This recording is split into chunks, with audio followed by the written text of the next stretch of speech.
Magandang araw sa ating lahat. Bago natin panoorin si Brother Eli Soriano, nakikiusap po ako na mag-like and share sa napapanood ninyong video. At sa hindi pa nagsasubscribe ay mag-subscribe na para lagi kayong ma-notify ng YouTube sa ating mga bagong upload na videos. At sana panoorin na rin ang mga YouTube ads bilang suporta sa aking channel. Halina at atin ang panoorin si Brother Eli Soriano sa segment na Itanong Mo Kay Soriano. Ito, walang bawat, walang labis, walang kulang. Kaya ang sabi ng mga apostol, matuto kayo sa amin, huwag hihigit sa bagay na nasusulat.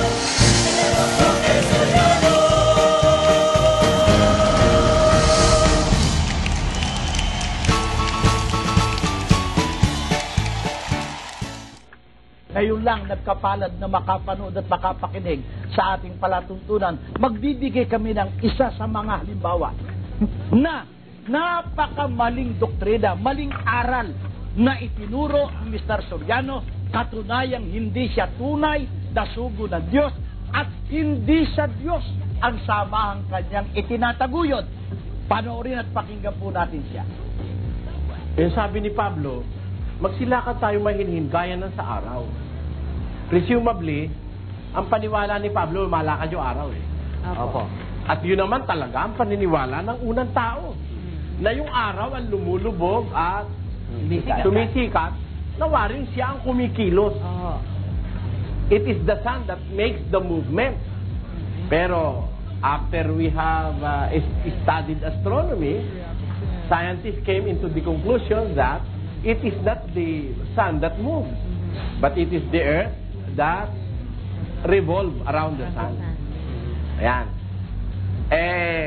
Mali ba si Pablo ron? Sipin mo, ha? Mali ba si Pablo nung sabihin niya na yung araw lumalakad at siya natin dapat tularan? Abay, ang paniniwala pala, kapatid na Rene, ni Mr. Soriano, tungkol dyan sa binabanggit ni Apostol Pablo na araw sa Roma 13:13, ay sun. Ayon niya sa kanya, presumably, ang paniniwala ni Pablo, lumalakad ang araw. At yun naman talagang paniniwala ng unang tao. At sabi po niya, it is the sun that makes the movement. At may binanggit pa po siya. Mali ba ron? Mali ba si Pablo ron? Isipin mo, Sir Soriano, pinararatangan mo siya po. Tinan mo kung di ka gago. Gago ka, Ramil. Rene. O Rene, gago ka.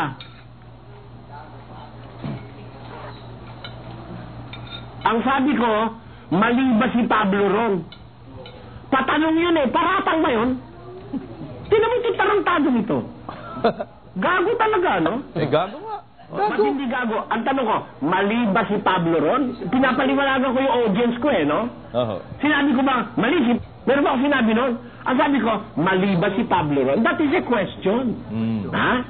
I am trying to elicit or solicit information or question or response from my audience. Mali ba si Pablo ron? Pinaparatahan ko ba si Pablo? Tingnan mo itong, ikaw ang mapagparatang, gago ka eh. Diba? O ngayon, ang sabi ko kasi, kapatid na Joseph, pagkatapos basahin yun, ano, ang sabi ko, presumably, ang paniniwala ni Pablo, lumalakad ang araw. Diba? Ngayon, sagot ni Bularan, ang paniniwala pala ni Soriano, yung nasa Roma 13:13, sun. Mali daw yun. Ang paniniwala ko raw sun. Wala naman akong sinabi na yung nasa 13:13 ay sun. Ang sinasabi ko lang, ang paniniwala ni Pablo, presumably, lumalakad ang araw. Hindi ba totoo yun ang sinabi ko, kapatid na Joseph? Totoo po yun. Meron ba ako sinabing ang paniniwala ko ay sun yung nasa Roma? Wala. Wala ako sinabi nun eh. Hindi naman alam kasi ni Bularan yung isip ko. Dahil yung nasa isip ko, hindi naman kasi kasya sa utak niya yun eh, kapatid na Joseph. Tinitiyak ko naman yun eh. Ngayon, ang pinupunto nila dyan, yun daw nasa Roma, kung babasahin mo sa Ingles, yun daw ay hindi sun, kundi daytime. Ituloy natin yun. Ipaliliwanag ni Ramil yun eh. Pinutol ko lang kasi pinaratangan ako eh. O ni Rene. Playback tayo. Paron, mali ba si Pablo ron? Isipin mo, Sir Soriano, pinararatangan mo si Apostol Pablo. Tingnan mo, pinaparatangan ko rin. Mali ba? Ikaw nga may sabing, mali ba eh? Hindi pinaparatangan. Ano? I am in the side of Paul. Si Kabulara, no, tingnan mo, napatanga kay ano. Sige, tuloy natin. Apostol Pablo, yung kanyang maling paniniwala. Maling pagkaunawa po niya yun. Doon sa ipinahayag ni Apostol Pablo, katunayan na mali ang pagkaunawa ni Mr. Soriano, hindi ho san yun. Yung sinasabi ni Pablo, araw. Pag binasa natin, dito po sa New International Version, ang nakasulat po ay ganito: let us behave decently as in the daytime. Daytime. Kita mo? Ayan ang kanilang pagpapamali. Hindi raw sun yung nasa Roma, kapatid na Josel, kasi ang katunayan ay binasa sa English, daytime. Ang paniwala ko raw, sun. Tinan mo ako, hindi mapagpakahulugan niya ng mali. Eto, uulitin ko yung sinabi ko, kapatid na Josel, ano? Opo. Para sa kapakanan ng mga nakikinig. Sabi ko, dun sa kausap ko sa audience, presumably, ang paniniwala ni Pablo ay lumalakad ang araw. Wala naman ako sinabing sun eh, kapatid na Josel eh. Wala po. Ha? Ngayon, para patulogin nilang mali yung aral na sinasabi ko, binasa nila sa English, sumalabas daytime. Ano? Pero ako, nandun ako sa right track eh. Kung makikinig ang mga kababayan, eto eh. Yung salita kong presumably ang paniniwala ni Pablo, lumalakad ang araw, yun talaga ang paniniwala ng lahat ng tao nung una, na ang araw ang lumalakad. It is the sun that makes the movement, and it is not the earth. Ang paniniwala ng araw, ng mga tao. But after we have studied astronomy, I have said, sabi ko doon sa particular portion na yon, natuklasan natin na it is the earth that revolves around the sun. Di ba? Ganon, kapatid na Joseph? Opo. Ayun. Pero wala akong particular na sinabing yung nasa Roma 13:13 ay sun. Dahil ang pinagbabatayan ko, yung sinabi ni Pablo na lumakad tayong mahinhin gaya ng sa araw. Kapatid na Joseph, ano? Ngayon, kung yan nga daytime, ano? At hindi naman tayo tutol, ano? Yan daytime. Ang hindi naintindihan dyan ng dalawang magkabarkadang tanga na yan, alin yung daytime na yun, kapatid na Joseph? Lalakad kang gaya noon. Alam mo sa Biblia, kapatid na Joseph? Ano po? Walang ibang lakad na pinatutularan sa Kristiyano kundi ang lakad ni Kristo. Tutulan mo? Hindi po. Nasa Biblia yan eh. Ano pong katunayan? Pakinggan mo sa unang Pedro. Ganito ang mababasa ni Brad Willis sa 3. Ganito po ang sinasabi dito po sa unang Pedro. Ganito po ang mababasa sa 2 at 21. Sapagkat sa ganitong bagay kayo'y tinawag, sapagkat si Kristo man ay nagbata dahil sa inyo, na kayo'y iniwanan ng halimbawa upang kayo'y mangagsisunod sa mga hakbang niya. Alin, ang tanging tinutularan sa paglakad ng mga Kristiyano, kapatid na Joseph? Ang Panginoong Jesucristo. Ayan, yan ang punto dyan. Walang ibang tinutularan o sinusundan sa paglakad ng Kristiyano. Na gayang sinabi ni Pablo, lumakad tayong mahinhin gaya ng sa araw. Ayun, di ba? Tama po. Sino ba yung lakad na sinusundan ng Kristiyano? Hindi ba si Kristo? Correct. Kapatid na Joseph? Tama po. Susunod tayo sa hakbang niya. Ano ba si Kristo? Ayon sa Biblia, ano si Kristo? Pakinggan nyo sa Malakias, kapatid na Willie. Ito po ang sinasabi sa Malakias sa 4 at ang talata naman po ay 2. Ngunit sa inyo na nangatatakot sa aking pangalan ay sisikat ang araw ng katwiran. Kita mo, si Kristo yan yung araw ng katwiran kapatid na Joseph Sisikat ang wika sa inyong natatakot sa akin, ang araw ng katwiran.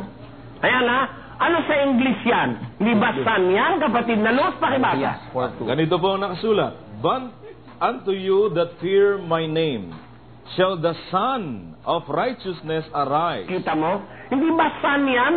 Sun po. Yang Kristo tinatawag sa Biblia, Son of Righteousness, araw ng katwiran, ano? Opo. Ayan. Yung nasa Roma 13:13, kahit nasabihin mo yun na daytime, Eh, hindi yun yung daytime na akala ni Ramil, na akala niya yung araw na daytime. Ano, kapatid na Josel? Yung daytime dyan, nasusundan mo ang kanyang paglakad, is symbolic of Christ. And Christ is the Son of Righteousness. Yan ang dapat maintindihan.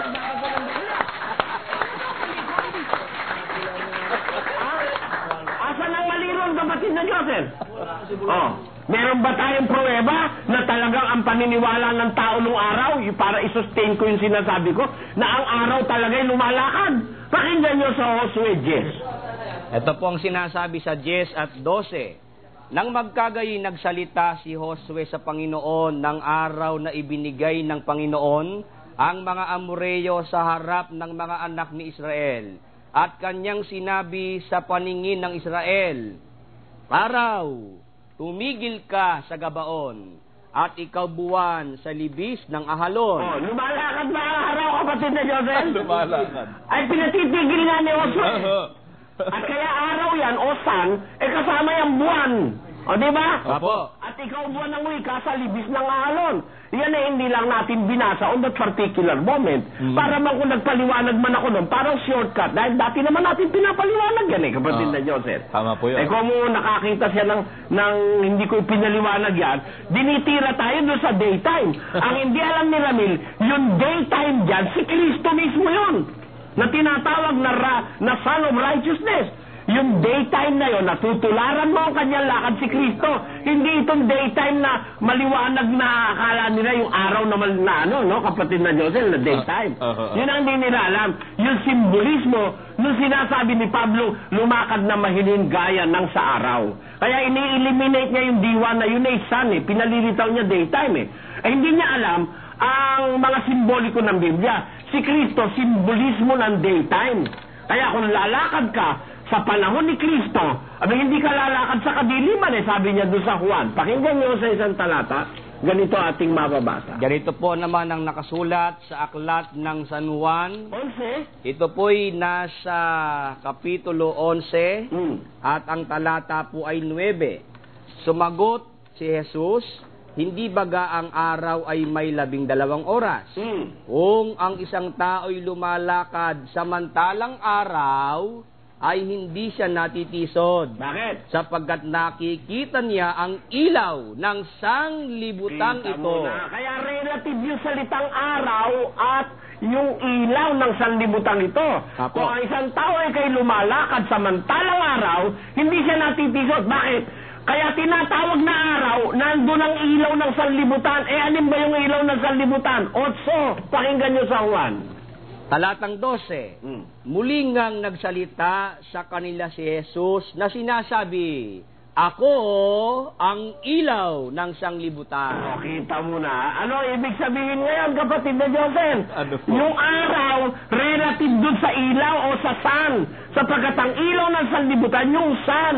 Yung sun, which is symbolic of Christ Himself. At yung daytime is symbolic of Christ Himself. Bakit? There is no daytime without the ilaw or the sun, kapatid na Joseph. Tama po. Pag sinabing daytime, andun yung sun, kapatid na Joseph. It is impossible for the daytime to be daytime without the sun, kapatid na Joseph. Relative yun. Kaya, ano ngayon ang mali sa iniaral ko? Wala. Na ang dapat na lumakad ang Kristiyanong gaya ng sa araw, gaya ng daytime. Bakit daytime? May sun. Sino yung sun? Si Kristo. O alin ang mali ron? Sila mali. Silang mali. Hindi, gago sila. Kundi ba naman? Katunayan nga si Brother Josel Kaya hindi maintindihan yung sinasabi ni Brother Eli na kapag ka merong ilaw, merong liwanag, Brother Joseph. Kasi sa kanila, kapag hapunan, dapat buwan ang nandun Dahil gabi, di ba? Almusal. Opo. Ang nangyayari hapunan araw Ginagawa sa umaga nga, Brother Joseph Kaya yung daytime nila, madilim. Oo. Walang araw na nagbibigay ng liwanag Kaya nga naghahapunan kayo, umaga. Oo. Nako, Ramil, Rene. Nako po, itong mga ito. Lalo na sila, Brad. Wala. Dapang-dapa. Kasi yung alam mo talagang dapa kasi yung daytime na sinasabi ni Pablo, hindi naman literal na daytime yan Apo. Ang katunayan, kung itataas mo kapatid na Willie yun sa 13, no? Apo. iwaksi natin ang gawa ng kadiliman, ang sabi ni Pablo. Apo. Di ba? Sapagkat ang gabi totoong malalim, ang sabi niya. Ang gabi ay totoong malalim at ang araw ay malapit na. Iwaksi nga natin ang mga gawa ng kadiliman at ating isakbat ang mga sandata ng kaliwanagan. Magsilakad tayong mahinhin gaya ng sa araw. Huwag sa katakawan at paglalasing. Huwag sa kalibugan at sa kahalayan. Huwag sa mga pagkakaalit at pagkakainggitan. Hindi literal daytime yan. Opo. Ang tinutukoy na kadiliman, yung katakawan, paglalasing. Kaya lumakad ang wika tayong mahinhin gaya ng kay Kristo, gaya ng sa daytime, gaya ng sa araw. Si Kristo di naglasing, walang kung ano-anong katarantaduhan pinaggagawa, ano? Kagaya ng mga pastor ng iglesia ni Manalo. Di ba kapatid na Willie? Apo. Kaya sabi ni Pablo, lumakad tayong mahinhin gaya ng sa araw. Sino pa ang susundan mong lakad kundi ang lakad ni Kristo? Bakit? Si Kristo kasi isinimboliko sa daytime. At ba't naman sinimboliko sa daytime? Kasi siya rin yung Son of Righteousness o ilaw ng sanlibutan. Apo. Kaya walang mali rin Para lang yung pinupuntot nila sa ating dalawa kapatid na Willie. Pinabasa ko sa'yo, binasa mo Lucas, ano? Apo. Na ang sabi sa kawal ni San Juan Bautista, no? Apo. Wag magkasya kayo sa inyong tinatangkilik. Hindi naman kako pinag-resign yung kawal, di ba? Apo. Yan ako sabi ng Panginoong Jesus. Malinaw ako, kapatid na Willie. Malinaw ako. Apo. Bakit? Ang may sabi, kaya si Juan at hindi ang Panginoong Jesus. Di ba, malaking kagaguhan yan. Bakit? Tanggapin na natin si Juan ng verbatim nagsalita. Kanino ba galing yung sinabi ni Juan? Hindi ba kay Panginoong Jesucristo? Apo. Tinan mo ang sabi ng Biblia, ang sinugo, nagsasalita nung salita nung nagsugo sa kanya. Tama o hindi? Tama po. Sino ba nagsugo kay Juan?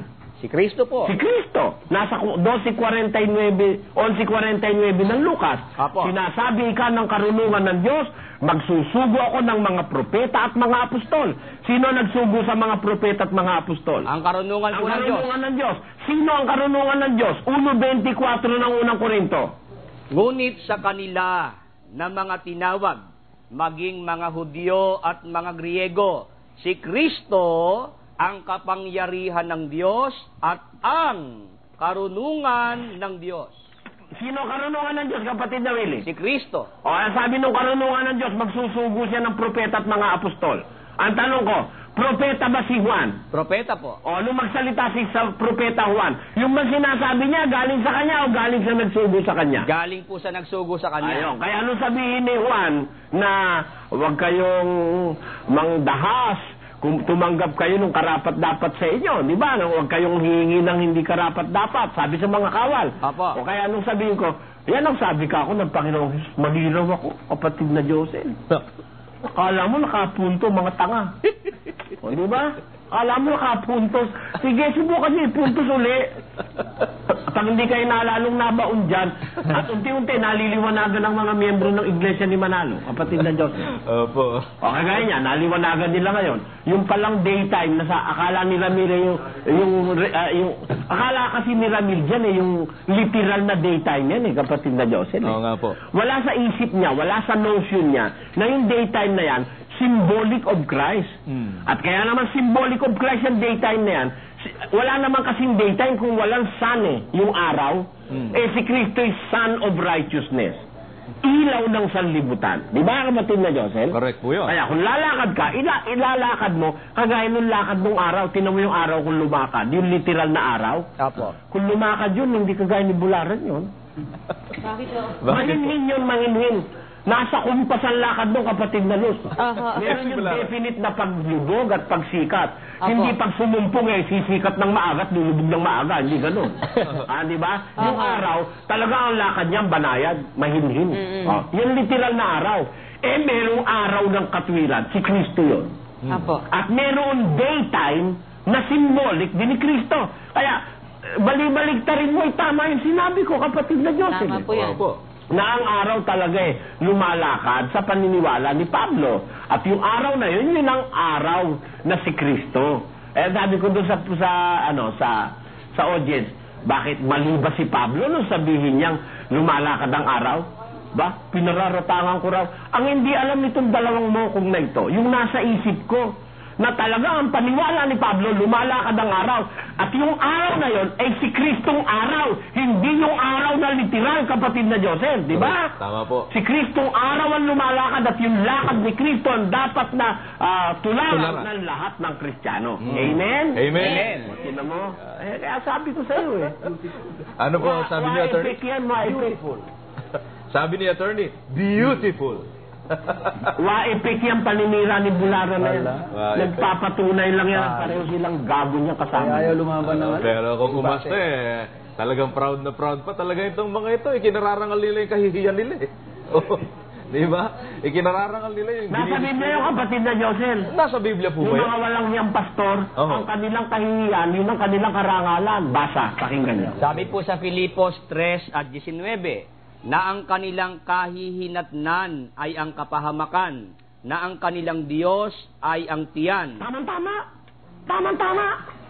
Ang kanilang Diyos, ang kanilang tiyan! O ano ngayon yun? At ang kanilang kapurihan ay nasa kanilang kahihiyan. Di ba? Ang kapurihan ni Bularan, yung kanya kahihiyan kapatid na Josel. Ganun pala yun, Wala. Ay siya. Ayan, kasi tama, ang ngayon ako'y lalo po akong naniniwala sa sinabi ni Brad Cesar Adamos. Sila'y arithmetic lang hindi pa halos tumama. Ito kasi algebra di ba kapatid na Cesar, ano? Talaga. Meron nga tayong kasabihan, Brad Josel, sa di ba, na little knowledge is a dangerous thing. Ayun, tama yan kapatid na Kaya, Cesar. yung mga ministro dyan, ang marami dyan, mga rin yan mga may aral sa lupa, panlupa. Pero pagdating sa Biblia, makakuha lang ng konting na nakita. Literal agad yan na. Kaya hanggang pagdating sa Biblia, talagang arithmetic lang. Walang gibra. Walang gibra. At saka kulos. Alam niyo kapatid na Cesar kung bakit? Opo. Paano makakakita ng algebra yan at saka makakarating sa calculus? Hindi marunong mag-determine ng least common denominator. Opo. Paano mo masosolve yung equation kung wala kang least common denominator na alam? Tama po yun. Kaya hindi mo nga alam ang value ng x at saka ng y. Opo. Ayun. Hindi paano malalaman yung value ng araw at ng sun at saka nung daytime? Hindi naman nila kasi kilala si Kristo. Para sa kanila si Kristo, tao! Yun ang kanilang Kristo. Kaya hindi sila maniniwala si Kristo yung daytime At si Kristo yung araw Kaya nabasa ni Ramil daytime, akala niya yung daytime na regular na daytime. Hindi niya alam, yung daytime na yun, symbolic of Christ, at si Kristo yung tinatawag din ng Biblia na araw o sun of righteousness. Kaya sabi ko sa isip ko, yung isip ko yun na nagre-reflect doon sa sinasabi ko, presumably ang alam ni Pablo, lumalakad ang araw. At so naman yun. Dahil yung araw na yun, yun si Kristo. Kasi po pagka ang Iglesia ni Cristo ang nagbabasa po ng Bible, parang iniiwasan po nila yung mga talata na kinasusulatan ng Iglesia ng Diyos. May malaki po bang pagkakaiba ito, yung Iglesia po ni Cristo at saka Iglesia ng Diyos na nababasa po sa Biblia? Malaki dahil ang Iglesia ni Cristo sinasabi, iisang sitas, hindi pa tama ang pagkakagamit. Kasi yung Iglesia ni Cristo dito sa Biblia Tagalog na ito, ang nakalagay hindi naman Iglesia ni Cristo mga Iglesia ni Cristo. Kaya sa English, Churches of Christ. Iisa lang yun, 16 na Roma yun. Samantalang yung Iglesia ng Diyos, ang dami, magbilang ka. Iglesia ng Diyos, unang Korinto, 1:1. Ikalawang Korinto, 1:1 hanggang 2, Iglesia ng Diyos. Unang Korinto, 15:9, Iglesia rin ng Diyos. Galacia 1:13, Iglesia ng Diyos. Tesalonica 1:4, Iglesia ng Diyos. Unang Tesalonica 1:1 hanggang 2, Iglesia ng Diyos. Ikalawang Tesalonica 1:1 hanggang 2, Iglesia ng Diyos din. Doon sa unang Tesalonica 2:14, Iglesia rin ng Diyos. Marami yung Iglesia ng Diyos. Kaya kung paramihan lang ng talata ang babasahin, mas tama yung Iglesia ng Diyos. Kung paramihan lang ng talata. Pero hindi naman ganun di ba? Pero yung Iglesia ni Cristo, singular, wala yon. Ang nasa Biblia, mga Iglesia ni Cristo. Yan na nasa Biblia. Ngayon, binabasa nila yung lamsa. Eh yung lamsa, galing yun sa pesita. Yung pesitang sali nung sa, ano yun, sa Eastern Church. Hindi yun ang nanggaling sa Greek. O, tingnan ninyo. Sa Greek, ang nakalagay sa Gawa 20:28, kasi binabasa nila, madalas, 20:28, lamsa. Eh, ba't sila tumatalon sa lamsa? Kasi nakakabasa sila ron ng Church of Christ. Ha? Pero, kung itong gagamitin mo talaga, itong mga matatandang salin na mga galing sa Grego, nakalagay, Church of God, hindi Church of Christ. Sabi doon, Church of God. Take heed therefore unto yourselves and to all the flock, over which the Holy Spirit hath appointed you overseers to feed the church of God, which He hath purchased with His own blood. Kaya doon nakalagay, dito, Church of God. Eh, yun sa lamsa, nakalagay Iglesia ni Cristo. Kaya kailangan pa silang tumalon sa lamsa. Ang totoo, ganito naman po kasi mga kababayan natin yan, mga ministro dyan sa Iglesia ni Cristo pag hindi lalapat sa kanila, iiwasan nila yon. Pag lalapat sa kanila, kahit Biblia ng Katoliko, ginagamit nila. Tingnan mo yung Biblia ni Juan Trinidad. Nasa isip pa siya ng Diyos. Umiiral na ba si Cristo? Hindi pa. Nasa isip pa lang siya ng Diyos. Nasa isip pa lang. Kasi doon sa Biblia na yun, nakalagay nasa isip. Eh, paano na yung ibang maraing Biblia kaysa ron? Ha? At yung Biblia na yun, ni Juan Trinidad, inaamin naman niya na yun ay kanyang dinagdagan. Nandun sa forward. Eh, kahit na doon sa Bibliang adulterated at dinagdagan, basta tatama sa gusto nitong mga Iglesia ni Cristo, gagamitin nila yon. Ganon sila kung gumamit. Para lahat ng tatama sa kanila, kahit kaaway nila, kukunin nila. Pero, pag hindi tatama sa kanila, kahit talagang dati nilang ginagamit, itatago muna nila sandali. Ayun. That is pretending to be true. Ha? Dito sa mundo, marami ngayong pretender. Oh, yes, they're the great pretender. Marami ngayon yan di ba? Sabi nga sa pasyon ang kaniyang mga aral masasama't di katwiran, madlang ugali mahalay, ipagbabantog sa tanan, siya ang Kristiyanong tunay. Tama ba yan o hindi? Meron talaga nagpe-pretend to be real Christians. Mga tunay na anak ng Diyos. Mga tunay na Kristiyano. Lahat naman na magsabi, tunay daw silang Kristiyano. Is there such a thing, hindi tunay na Kristiyano? Sino niya? Di mali. Bakit? Pag sinabi Kristiyano, tunay yun. Pero pag hindi tunay, hindi dapat kapitan ng pangalang Kristiyano. Parang kagaya ng gospel. Biro mo itong mga pretenders na to, kami full gospel. Anong full gospel? Is there such a thing in the Bible as full gospel? Pag sinabing gospel, that is the fullness of the teachings of Christ. Kaya, the whole of it, in toto, sabi nga sa korte, in toto, in its entirety, it is called the gospel. Wala yung salitang full gospel.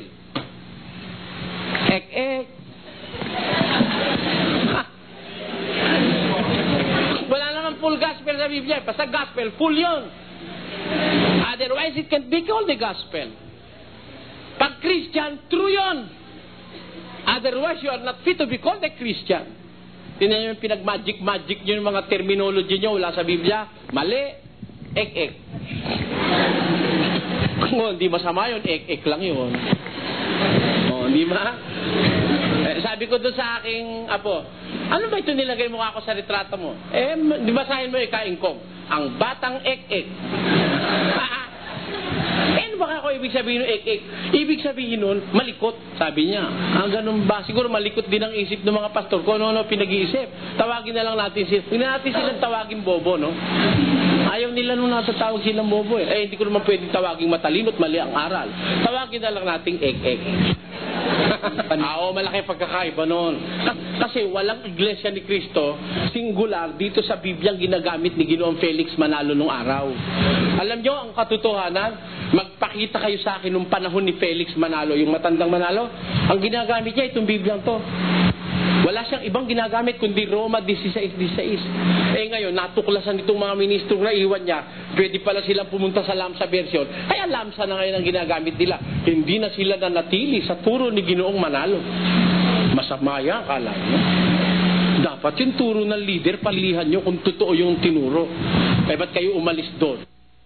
Kasi hindi nyo mabasa dito sa Biblia niya eh. Meron ho akong kopya ng Biblia ni Ginoong Manalo, 2. Isa ito, tsaka isang makapal. Na ang pagkakasulat doon sa tao, tawo. Ang nagsalin niya, tanong Kapampangan eh, kaya yung tao, tawo. Yun ang isang Bibliang ginamit ni Mr. Manalo, tsaka ito. Pero walang Iglesia ni Cristo rito, singular lang. Yan po ating masasabi. Yun ang malaking pagkakaiba. Magandang gabi po, Brad Eli. Magandang gabi po. Sa awit 51:1 sa isa, nasabi lang ko sa akin ng born again, may, yung sanggol po, buhat ng isilang may kasalanan na daw po. Sino nagsabi? Born again po. Ano yon? May diferensya ang pangunawa nun. May nagsabi sa'yo. Basahin natin ha, pakinggan mo. 51:5. Narito, ako'y inanyuan sa kasamaan. Ang nagsasalita si David. Haring David, ano? Sabi niya, Ako'y inanyuan sa kasamaan. At sa kasalanan ay ipinaglihi ako ng aking ina. Tapos sabi niya, ang pakulugan niya, yung mga sanggol daw may kasalanan. Mali eh. Pag ikaw ba ipinaglihi sa duhat, duhat ka na. Ha? Ipinaglihi ka sa duhat, duhat ka ba? Sabi ni David, sa kasalanan, ipinaglihi ako ng aking ina. Hindi siya may kasalanan. Ang may kasalanan, yung naglilihi. Habang ipinaglilihi siya, nagkakasala nanay niya, pero hindi siya. Pwede pa isa. Sige. Sa unang Korinto 15:18-19. Brad Eli, hindi na daw po natin kailangan saan si Jesucristo. Tapos na daw po yung panahon niya sa mundo kung asahan natin. Malaki na naman sira ang ulo lang na may sabi sa'yo niyan. Kung asahan natin siya, kawawa lang tayo. Basahin natin yung talata. Kung sa buhay lamang na ito tayo nagsisiasa kay Kristo, ay tayo sa lahat ng mga tao ang lalong kahabag-habag. Kahabag-habag tayo sa lahat ng tao kung sa buhay lamang na ito tayo magsisiasa kay Kristo. Bakit? Kasi ang pag-asa kay Kristo sa buhay na ito saka sa darating. buhay na walang hanggan. Pagka dito lang ang pag-asa mo kay Kristo, pang material lang, kawawa ka. Kasi ang pag-asang ibinibigay ni Kristo sa buhay na ito sa darating. Pakinggan mo sa sa Timoteo 4:8. Sapagkat sa pagsasanay ng katawan ay may kaunting pakinabang. Ngunit ang kabanalang sa lahat ng mga bagay ay pinakikinabangan na may pangako sa buhay na ito at sa darating. Tamo, ang kabanalan, pag pinagsanayan, may pangako sa buhay na ito at sa darating. Salamat. Kaya ang pag-asa kay Kristo, maasa ka sa Kanya sa buhay na ito, umaasa ka pa sa Kanya sa darating. Kasi He is now, tomorrow, yesterday, today, and forever. Ganon si Kristo. You can rely on Him on this life, during this life, and after this life. Andun ang pag-asa kay Kristo. Salamat po, brother. Salamat din, kapatid. Ako po ay isang Katoliko. Karapat-dapat ba ang ginagawa ng simbahan Katoliko na pagbibinyag sa isang maliit pang bata? Kung Biblia po ang pag-uusapan natin, wala tayong mababasang bata na maliit na bininyagan. Wala po. Actually, the example for all Christians is Christ. And He was baptized during His age of maturity. Yung adolescence age niya. Hindi siya bininyagan ng bata siya. Nang binyagan siya ni San Juan Bautista, more or less mga 30 years old siya. Amen. Ayon. Kaya po, bakit hindi bata ang kailangan binyagan? Kasi ang binyag, ipinagkakaloob sa sumasampalataya at nagsisisi. Pakinggan nyo, sa 2 ng Gawa. At sinabi sa kanila ni Pedro, mangagsisi kayo at mangagbautismo ang bawat isa sa inyo sa pangalan ni Hesukristo sa ikapagpapatawad ng inyong mga kasalanan. Repent and be baptized. Magsisi kayo at magbautismo. Paano makaka-repent yung bata? At paano siya makakasampalataya? It is impossible for a child to have faith. A newly born babe, hindi po pwedeng magkaroon ng pananampalataya. Kailangan po ang essence ng baptism, may pananampalataya. Hindi pwedeng bautismuhan ang walang pananampalataya. Katunayan, pakinggan niyo po sa 5:13. Sapagkat bawat tumatanggap ng gatas ay walang karanasan sa salita ng katwiran. Bakit? Sapagkat siya ay isang sanggol. Pagkasanggol, walang karanasan sa katwiran. Yung tumatanggap ng gatas. Sanggol. Walang malay sa katwiran. Paano mo bobotismohan yun? Ngayon, sabi nila, kaya daw dapat bautismo dahil may original sin daw ang bata na minana. Hindi rin po totoo yun. Hindi rin totoo yun. There is no such thing as original sin in the Bible. If you are going to study the root of that word, original is the first sin. Original means the first. The foremost. Yun ang original. And what is the original sin? The original sin that was committed by Adam and Eve is eating the forbidden fruit in Eden. How can a child in this generation have or commit that original sin? Wala na naman pwedeng kainin kagaya nung kinain ni Adan. Wala na yun eh. Inalis na ng Diyos dito sa lupa yun eh. Pagkatapos original sin bata, nama na raw, nasuso. Ang alam ko, sinususo ng bata, gatas. Hindi kasalanan. Di ba? Pag sumuso ang bata, bagong panganak, may colostrum, may antibodies, mayroong mga vitamina. Kaya yung batang bagong panganak, dapat pasusuhin dun sa unang-unang gatas na lalabas sa kanyang ina. Because yung unang-unang gatas na lalabas, may colostrum doon, may mga antibodies doon, panlaban sa sakit ng bata. Ngayon, gatas ang sinususo, hindi kasalanan. At katunayang hindi kasalanan, 18 ng Ezekiel, pakinggan nyo. Ang kaluluwa na nagkakasala, mamamatay. Ang anak ay hindi magdadanas ng kasamaan ng ama o magdadanas man ng ama ng kasamaan ng anak. Sabi ng Diyos kung sino nagkakasala, siya mamamatay. Ang anak hindi magdadanas ng kasalanan ng tatay niya. O ang tatay naman ay magdadanas ng kasalanan ng kanyang anak. Therefore, hindi namamana ang kasalanan. At ang bata, walang kasalanan. Ano ba kahulugan ng kasalanan? Pakinggan nyo. Ang sino mang gumagawa ng kasalanan ay sumasalangsang din naman sa kautusan. At ang kasalanan ay ang pagsalangsang sa kautusan. Ang kasalanan, pagsalangsang sa kautusan. Yung bagong panganak na bata, may nilabag na bang kautusan yun? Wala pa. Meron na bang transgression yun? Wala O ano ngayon ang kasalanan nun? Ba't mo bibinyagan? Maliban na lang kung kaya mo bibinyagan dahil may bayad. Di ba?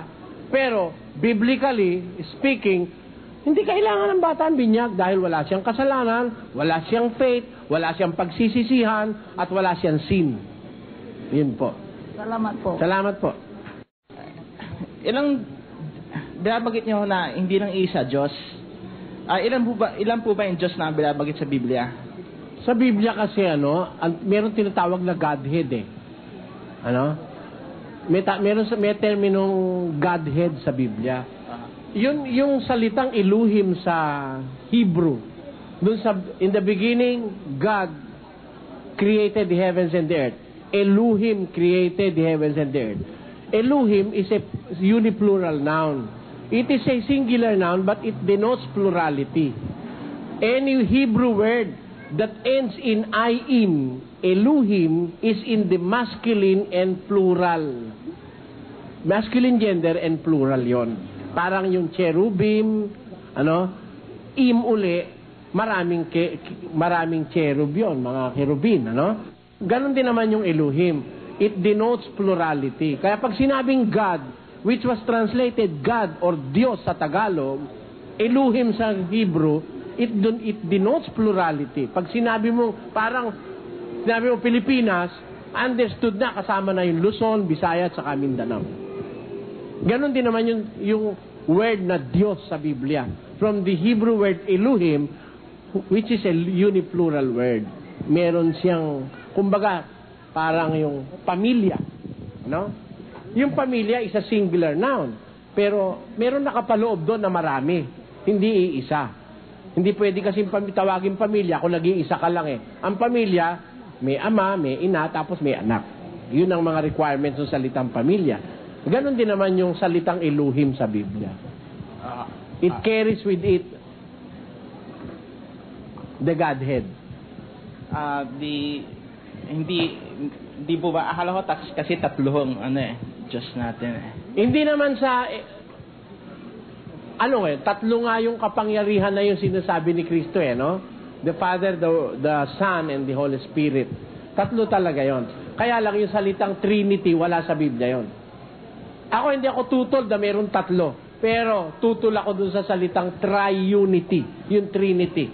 The doctrine of Trinity is misleading. It is not biblical. Kasi yung Trinity sinasabi ng Catholic Church, pakinggan mo babasahin ko yung salitang Trinity sa kanilang in the Catholic explanation of it. Dito sa isang Catholic book, The Faith of Our Fathers, ang pananampalataya ng ating mga ninuno, sa pahina, this is a Catholic book, printed with ecclesiastical permission, Sa page 8, ganito. Sa isang Diyos na ito, may tatlong iba't ibang persona, ang Ama, ang Anak, at ang Espiritu Santo, na tunay na pantay-pantay at walang pagkakaungusan. Yun daw Diyos, may tatlong persona, pantay-pantay. Walang nauungos. No one is greater than the other. But that is not biblical. Kasi sabi sa Bible, 14:28 of the book of John, sabi ni Jesus ganito. Sapagkat ang Ama ay lalong dakila kaysa akin. Ayon. Ang Ama ay lalong dakila kaysa akin. Kaya yung doctrine of Holy Trinity of the Catholic Church, it's not biblical. Na yung Diyos na tatlo, pantay-pantay. Actually, inaamin niya ng Iglesia Katolika. Ito po ay Katisismong Katoliko sa pahina 178. To be exact, ito po ay may nihil obstat ni Reverendo Lawrence Gollner, Censor Librorum, may imprimatur ni Leo Parsley, Obispo ng Fort Wayne, South Bend, 8 ng Disyembre 1975. Sa pahina 178, sabi ganito, hindi matatagpuan sa Bagong Tipan ang salitang Trinidad. At kinakailangang maingat na linangin maging ang kahulugan ng mga salitang persona o natura o kalikasan upang maging angkop sa paggamit bilang kasangkapan sa paghatid ng pahayag ng Diyos. Tamo, inaamin ng Catholic authorities na yung salitang Trinidad or Triunity ay wala sa Biblia yon. Pati yung sinasabing tatlong persona. Kasi ang sabi sa Biblia, mayroong Ama, may Anak, may Espiritu Santo. Naniniwala ako ron. Pero hindi totoo na sila yung walang pagkakaungusan. The Father is greater than Jesus Christ. And Jesus Christ is greater than the Holy Spirit. Because He sends the Holy Spirit. Isinusugo niya ang Holy Spirit. Kaya, mas mataas ang ranggo ni Jesus Christ sa Holy Spirit. Pakinggan mo ang sabi ni Kristo sa Juan. Katotohanan sinasabi ko sa inyo, ang alipin ay hindi dakila kaysa kanyang Panginoon, ni ang sinugo man ay dakila kaysa nagsugo sa kanya. Ang alipin hindi pwedeng mas dakila pa sa Panginoon niya. Gaya rin naman ang sinugo, hindi pwedeng mas dakila pa sa nagsusugo sa kanya. Si Jesus Christ, isinusugo niya yung Holy Spirit I will send the Holy Spirit unto you. Implying that Jesus Christ is greater than the Holy Spirit. But Jesus Christ confessed that my Father is greater than I am. Sabi niya. Kaya, hindi totoong walang pagkakaungusan. 11:3 of the book of 1 Corinthians, it says, pakinggan mo. Tatapwat ibig ko na inyong maalaman na ang Pangulo ng bawat lalaki ay si Kristo. At ang Pangulo ng babae ay ang lalaki. At ang Pangulo ni Kristo ay ang Diyos. Kita mo? Ang Pangulo ng babae, lalaki. Ang Pangulo ng lalaki, si Kristo. Ang Pangulo ni Kristo, ang Diyos. O, di mas mataas yung Diyos kay Kristo. Salamat ah. Magandang gabi po, Brother Eddie. Kasi meron lang po masyadong confused po ako eh. Hindi ko kasi maintindihan eh. Sa dami-dami ng mga ginawang yung version ng Bible, hindi ko maintindihan kung paano makakaligtas eh. Masyado ako nakakonfuse po doon. Dahil kanya-kanyang paniwala, hindi mo malaman kung sinong paniniwala mo. Karamihan, puro philosopher pa. Great philosopher, hindi mo maintindihan masyado eh. Simple lang ang salvation. Pakinggan mo ha. 1 Corinthians chapter 1, verse 21. Sapagkat yamang sa karunungan ng Diyos ay hindi nakilala ng sanglibutan ng Diyos sa pamamagitan ng kanyang karunungan, ay kinalugdan ng Diyos na iligtas ang mga nagsisampalataya sa pamamagitan ng kamangmangan ng pangangaral. Tanyo, simple lang naman eh. Kinalugdan ng Diyos iligtas ang sumasampalataya sa pamamagitan ng kamangmangan ng pangangaral. Alam mo, mas mangmangang mangangaral, mas maliligtas ka pa eh. Mangmang saan? Tuloy. Sa itaas mo. Saan naroon? Saan naroon ang marunong? Saan naroon ang eskriba? Saan naroon ang mapagmatuwid sa sanglibutang ito? Hindi ba gaginawa ng Diyos na kamangmangan ang karunungan ng sanglibutan? Tamo? Mas mabuti pa nga yung mangangaral na hindi nakapag-aral sa karunungan ng sanlibutan eh. Kasi para sa Diyos, yung karunungan ng sanlibutan, kamangmangan lang sa Diyos yun. Hindi pa ako, maintindihan mo lang sana kapatid.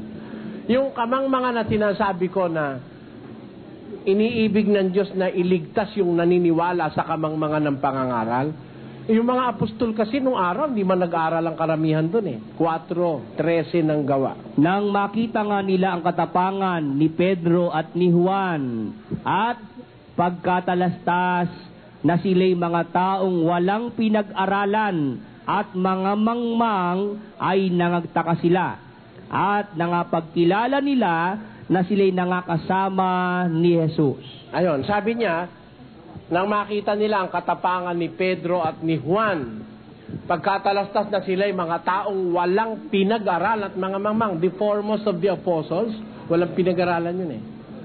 Paano sila nangaral? They're just repeating after what Christ have said.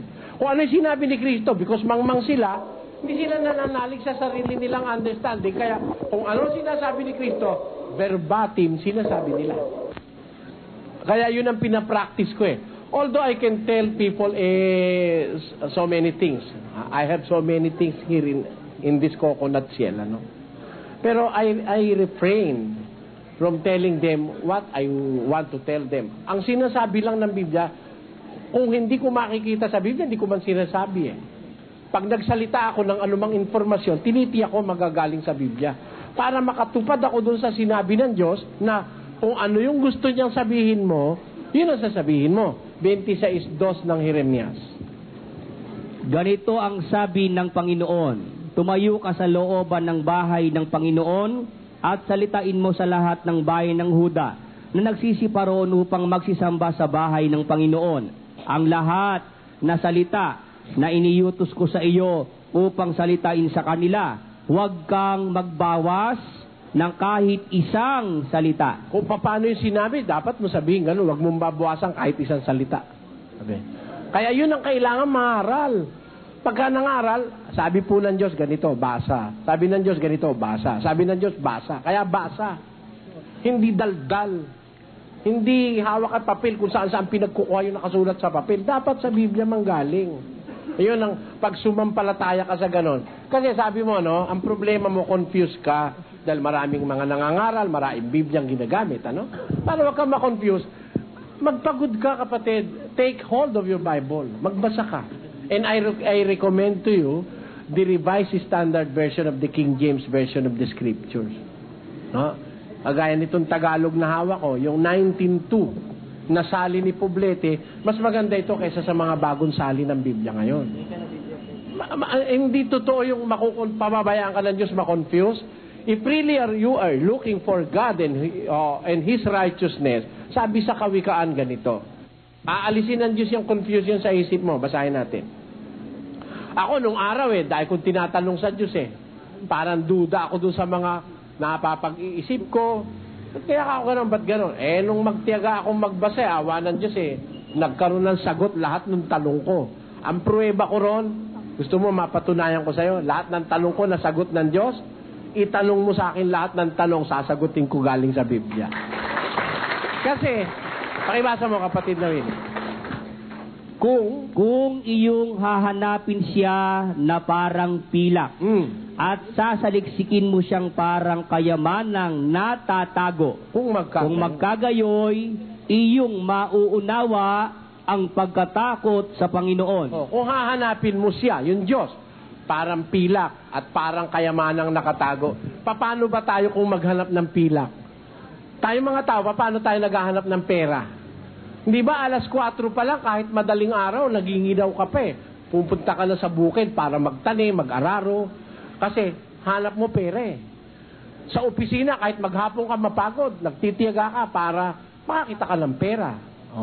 Kung hinahanap mo ang Diyos, parang pera. At parang kayamanang nakatago as a hidden treasure. Pag naghahanap ka kasi ng hidden treasure, lahat ng guts, understanding, lahat ng magagawa, ginagawa para makita mo lang Ganon ang Diyos. Pag nakita ng Diyos, hinahanap mo siya, lalapitan ka na niya. You will not be confused. Pakita mo lang sa Diyos na talaga interesado ka.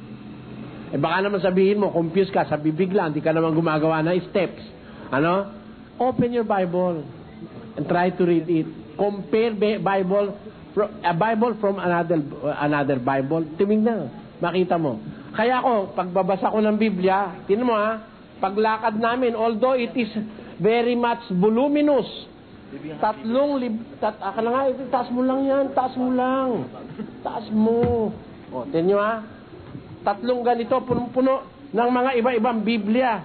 Pati ba naman no limitang hire, kasama dyan. Kasi nga, alam ko ngayon, maraming reliyon, maraming Biblia, kanya-kanyang interpretasyon, kanya-kanyang kalokohan, kanya-kanyang kurakot, kanya-kanyang pandaraya. Dala-dala ko lahat ng Biblia ng mga relihiyon. Pag ang kausap ko'y saksi, ang huhugutin ko, Biblia ng mga saksi. Makakatutol ka ba? Inyo ito. Libro ng mga saksi na nabili ko. Yan. Kaya nga napagtutuklasan ko kasi nungalingan ng mga saksi niyo bang galing sa Amerika Pagka ang kausap ko naman Mormon, dala ko naman yung Biblia ng mga Mormon. Pag ang kausap ko Katoliko, dala ko Biblia Katoliko, 3. Isang Vulgata Latina, isang Magandang Balita Biblia, at saka yung isang, andyan pa, may isa pa. Pag ang kausap ko naman akan. Pag ang kausap ko, Iglesia ni Cristo, ay dala ko pasugo. Maniwala ka kahit saan kami magkita. Hindi po pwedeng makapagkaila Ayon. And if I can do it, you can also. Wala akong magagawa na hindi nyo magagawa. Kung talaga na ang hanap nyo'y kaligtasan. Eto, para ka maging abogado, you have to sacrifice studying for the last 20 years of your life. Ilang taon lang abogasya? 10? Ilang taon ka sa elementary? 6? Ilang taon ka sa high school? 4? 20 years na eskwela ka araw-araw. Wala ka ng panahon sa nanay, tatay mo, nandun ka sa eskwela bago ka maging abogado. Para ka makapunta ng langit, pwede ba naman yan? Taas ang kamay kung sino tumatanggap kay Jesus. Tataas lang ng kamay, pupunta na sa langit. Hindi ganon. Ang pagpunta sa langit, may sasakyan. Alam nyo kung ano sasakyan? Pakinggan nyo. Gis 36 ng Ebreo. Basa. Sapagkat kayo'y nangangailangan ng pagtitiis. Upang kung inyong magawa ang kalooban ng Diyos, ay magsitanggap kayo ng pangako. Yun, kailangan nyo ang pagtitiis para kung magawa nyo ang kalooban ng Diyos, tanggapin nyo ang pangako. Ang sasakyan papunta sa langit, pagtitiis, sacrifices. Hindi po pwede na ikaw ay sisimba pagkalinggo. May dala-dala kang basket, dadaan na ako sa simbahan, dala yung basket. Asan ba yung basket? Asan basket? May dalang basket Nagmamadali siya at baka maubos yung Tianggi kasi Tianggi. Ano ba yung alam nyo ba rito yung Tianggi? Yung araw na maraming tinda, no? Dala niya yung basket. Sisimba siya. Wag lang masabing hindi siya simba. Pag nasa sa tinda, sa simba, hindi na siya pumasok, doon na lang sa gate. Tapos na, lumayas na. Hindi nakinig ng misa eh. Paano ka maliligtas noon? Ha? Wala kang panahon sa Diyos. Ako nga, ikaw, kung magsimba ako, pag birthday ko lang eh. O paano ka maliligtas nun? Ha? Kung totoo na ikaw ay tunay na Katolikong sarado, dapat sumunod ka sa utos Katoliko. Ano ba utos Katoliko? Magsimba tuwing Domingo at piyestang pinangingilinan. Biro mo? Araw-araw may piyesta. Dapat araw-araw sumimba ka. Di ba? Dapat linggo-linggo na simbahan ka. Kung talagang yun ang totoo, maliligtas ka. Paano ka maliligtas nung minsan ka lang o sumimba? Di ka pa nakinig ng misa. At nainip ka pa, nagsigarilyo ka sa labas. Nakipagkwentuhan ka ron. Paano yun? Ang religion po, pagsasakripisyo. Kaya yung paghahanap ng Diyos, malaking bagay sa buhay yung maligtas ka. Pero hindi basta napupulot sa daan ng Diyos. It will mean sacrifices and self-denial. Maghanap ka lang ng mabuting asawa, hindi naman po pwedeng wala kang gastos eh, di ba? Manliligaw ka, pwede pa naman hindi ka magastos kahit goya lang, magdadala ka. O, di ba? O kaya kahit isang rosas lang na ninakaw mo, magdadala ka dun sa, para pakita mong mahal mo yung nililigawan mo. Kung di, liligaw ka lang, gusto mo, pagpasok mo, hoy, may gusto ko sa'yo eh. Ito kita mapangasawa, sumama na sa'yo, ay, kabahan ka.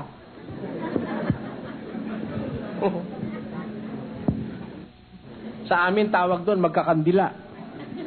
Kahit kanino sumasama. Pag gano'n na napangasawa mo, pag talikod mo, punta ka sa Saudi.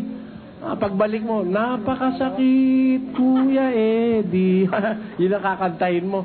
Siyempre, lahat ng bagay na mabuti, pinaghihirapan yan. Ang masama lang ang hindi pinaghihirapan ko minsan. Madaling gumawa ng masama. Ang katunayan, ito. Palagay ko, maghapon ito ginawa eh. Itong kapirasong ito, maghapon gagawin to. Pero gusto mong gumawa ng masama, kumuha kang palakol. Wala pang kalahating oras, wasak to eh. Papalakulin ko. Pero para gumawa ka ng ganito, kikinisin mo pa yan, pipinturahan mo, matagal. Matagal gumawa ng mabuti, pero masama, madali lang. Ganon din naman ang pagpunta sa langit. Ang paghahanap ng tunay na Diyos at ng kaligtasan. It will mean sacrifices and self-denial. Yun ang sinasabi sa Biblia, 9:23 of the book of, sinulat ni San Lucas, ano? Nakasulat yun. Huwag na natin basahin, mahaba na eh. Meron pa, kapatid? Wala na po, thank you. Salamat. Igawa mo ang kamay mo, magbasa ka ng Biblia. At umpisahan mo na, kapatid. At mabuti ang bata ka pa, maghanap ka na ng Diyos.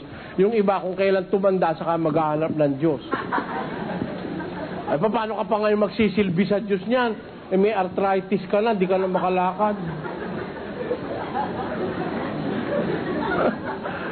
Meron nung bata, hinarap panliligaw. Nung magkaasawa, hinarap asawa, hanap buhay. Nung magkaapo, hinarap yung mga apo. Nung malapit ng mamatay at na-stroke na't kalahati na lang nakakakilos. Diyos ka. Bakit mo pinabayaan? Tarantado ka pala kasi ka eh. Habang may panahon ka, ayaw mo sa Diyos eh. Puro bisyo inasikaso mo eh. Pagkatapos ngayon, mamatay ka, saka ka lang marunong tumawag sa Diyos. Ako man ang Diyos, ayoko na sa'yo. Bakit? Ano pa ipagsisilbi mo sa akin? Pwede ka pa bang magsilbi? Hinahatak mo na yung paa mo. Ano ipagsisilbi mo?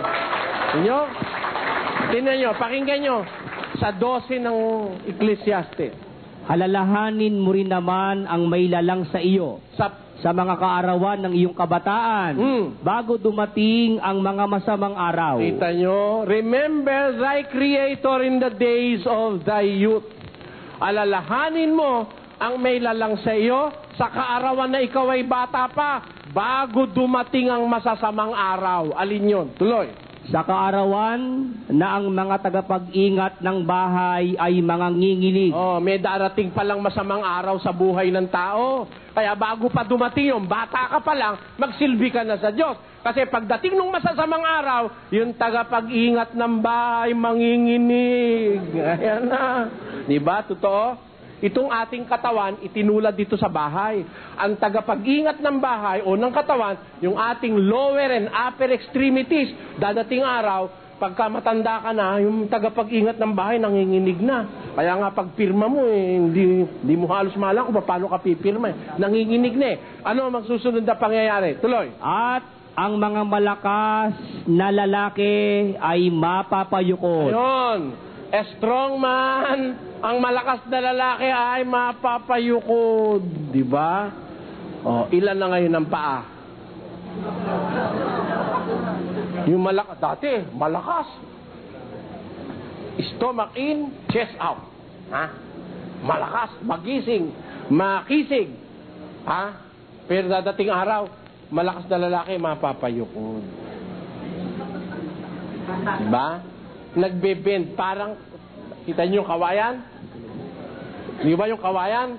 Pag bata pa yung kawayan, labong, matus na matulis. Diretso yung labong. Pag sagad na yung labong, kawayan na, matanda na yung kawayan. Sabi nung kawayan. Yun. Di ba? Ano ibig sabihin? Doon ako galing, babalik na ako uli. Di ba? Dati, parang tutusukin niya langit eh. Yung labong, diretso, matulis. Alam niyo ba yung labong? Yung batang kawayan. Di ba? Pero dadating araw, yuyuko yun. Ganon din ang lalaking malakas. Pagdating ng masamang araw sa buhay mo, matanda ka na, yuyuko ka na. Ano pa mangyayari? At ang mga manggigiling ay mga glilikat sapagkat sila'y kaunti. Tenyo, ang bahay na kumpleto may manggigiling. Ang tao, bilang katawan ng tao, parang bahay to. Ang manggigiling, humihinto dahil nangakaunti. Alam ba ang tagagiling natin? Kumukonti ba o hindi? Kumukonti, unti-unti na aalis eh. Matitira ko minsan, 2 na lang, hindi pa magkatapat. Kaya pagkain mo ng mani, hindi mahuli-huli ng gilagid, ano? Ang hirap. Ang tagagiling, naglilikat dahil kakaunti na. Ano pa? Sa pakinggan nyo. At yaong nagsisidungaw sa mga dungawan ay mga sisilaw. Tanyo, yung nagdudumudungaw sa dungawan, alin nyo, yung mata ay nasisilaw. Kaya pag matanda na, silaw na eh. Di ba? Kailangan ng takpa, no? Para mapokus, silaw na kasi. Yung concentration ng liwanag, hindi na kaya ng pupil of the eye. You have to use lenses. Tama yung sabi ng Biblia, pagdating nung masasamang araw sa buhay ng tao.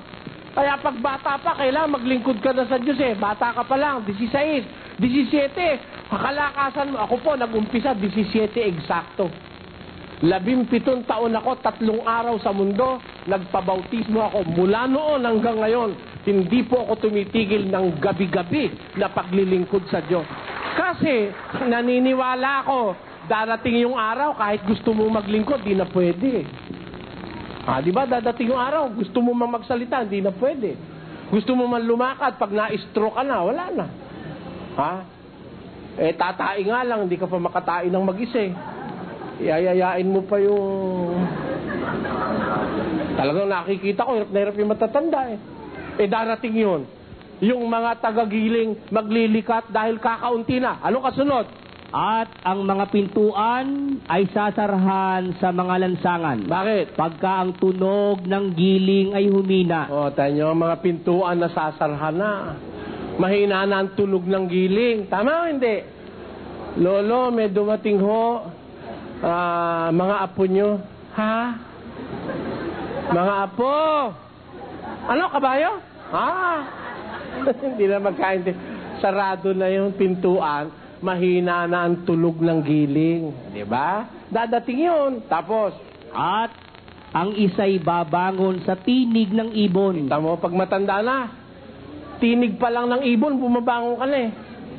Di ba? Pag tilaok ng manok eh, kuminsan nauuna ka pa nga eh. Nung bata-bata, tumilaok kayong lahat dyan. Magbombahan yan, tulog pa rin. Pero pag matanda na, tinig pa lang ng ibong, babangon ka na. You will rise up because of the tinig ng ibon. Tuloy. At lahat ng mga anak na babae ng tugtugin ay mabababa. Kita nyo? Lahat ng anak na babae ng tugtugin, yung musika, lahat ng nota, bababa na.